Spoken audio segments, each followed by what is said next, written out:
అండి. Welcome back to my channel. నేను మీ విన్నీని. ఈరోజైతే ఎంతో టేస్టీగా ఉండే పన్నీర్ కర్రీని చూపిస్తాను. ఇది చపాతీలోకైతే చాలా బాగుంటుంది. డిన్నర్‌కైతే సూపర్‌గా ఉంటుంది. ఇందులోకైతే 2 టమాటాలు, జీడిపప్పు, ఇంకా పచ్చిమిర్చి, ఉల్లిపాయ కావాలి, ఇంకా పన్నీర్ కావాలి. ఫస్ట్ అయితే కడాయి పెట్టేసుకొని అందులోకైతే ఒక స్పూన్ అనేది ఆయిల్ వేసేసుకొని దీంట్లోనే ఉల్లిపాయ, పచ్చిమిర్చి అనేది వేసి వేయించుకోవాలి. ఉల్లిపాయ, పచ్చిమిర్చి అనేది బాగా వేగిపోవాలండి. దీనిలోపు మనం ముందుగా నానబెట్టుకున్న జీడిపప్పు, ఇంకా టమాటా అనేది మనం మిక్సీ పట్టేసేసుకొని ప్యూరీ చేసుకొని పక్కన పెట్టుకోవాలి. ఇప్పుడైతే ఉల్లిపాయలనేది వేగిపోతున్నాయి కాబట్టి ఇందులోనే కొంచెం అల్లం వెల్లుల్లి పేస్ట్ కూడా వేసేసుకొని అల్లం వెల్లుల్లిపాయలు పచ్చివాసన పోయేంత వరకు మనం వేయించుకోవాలి. అల్లం వెల్లుల్లి పచ్చివాసన పోయిందండి. ఇప్పుడైతే మనం రెడీ చేసి పెట్టుకున్న మిశ్రమాన్ని కూడా వేసేసుకుందాము. టమాటా, జీడిపప్పు మిక్సీ పట్టాం కదా!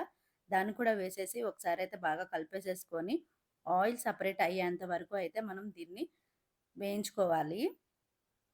పచ్చివాసన పోయి ఆయిల్ అనేది సెపరేట్ అవ్వాలండి.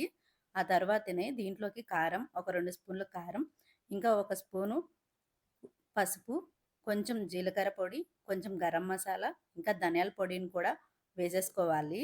ఇందులోనే మొత్తం అన్ని స్పైసెస్ వేసేసిన తర్వాత దీన్నైతే మళ్ళీ ఆయిల్ అనేది సెపరేట్ అయ్యేంత వరకు ఒకసారి అయితే మిక్స్ చేసేసుకొని వేగనివ్వాలి.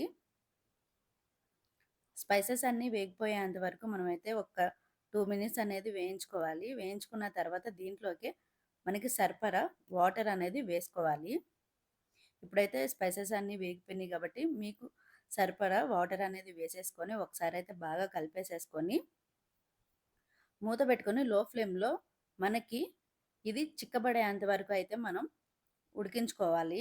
ఒకవేళ థిక్‌గా అనిపిస్తే ఇంకొంచెం వాటర్ పోసుకొని ఒక 5 మినిట్స్ అనేది మగ్గపెట్టుకోవాలి. ఇందులోనే ఉప్పు కూడా వేసుకోవాలండి. ఇప్పుడే మీ టేస్ట్‌కి తగ్గ సాల్ట్ అనేది వేసుకొని మూత పెట్టేసి లో ఫ్లేమ్‌లో అనేది ఉడికించుకోవాలి. 2-5 మినిట్స్ అనేది సిమ్‌లో పెట్టేసి ఉడికించుకోవాలి. ఇట్లా దగ్గర పడిన తర్వాత కూర అనేది ఆల్మోస్ట్ ఇలా దగ్గర పడిపోయిన తర్వాత ఇందులోనే పన్నీర్ ముక్కల్ని చిన్న చిన్నగా కట్ చేసేసుకొని వేసేసుకోవాలి. పన్నీర్ ముక్కలన్నీ వేసేసుకున్న తర్వాత ఇందులోనే కొంచెం కస్తూరి మేతిని కూడా నలిపి వేసేసుకోండి. కలిపి వేసేసుకొని ఒకసారి అయితే మిక్స్ చేసేసుకోవాలి. దీన్ని బాగా మిక్స్ చేసేసుకున్న తర్వాత మూత పెట్టేసి 5 మినిట్స్ అనేది లో ఫ్లేమ్‌లో అనేది ఉడికించుకుంటే కూర అనేది దగ్గర పడిపోతుంది. ఇక్కడ చూసారు కదా! ఆల్మోస్ట్ కూర అనేది మనకి రెడీ అయిపోయిందండి. చూడండి ఎంత థిక్‌గా ఉందో. ఇది మనకి చల్లారే కొద్దీ ఇంకా చాలా అంటే చాలా థిక్ అయిపోతుందండి.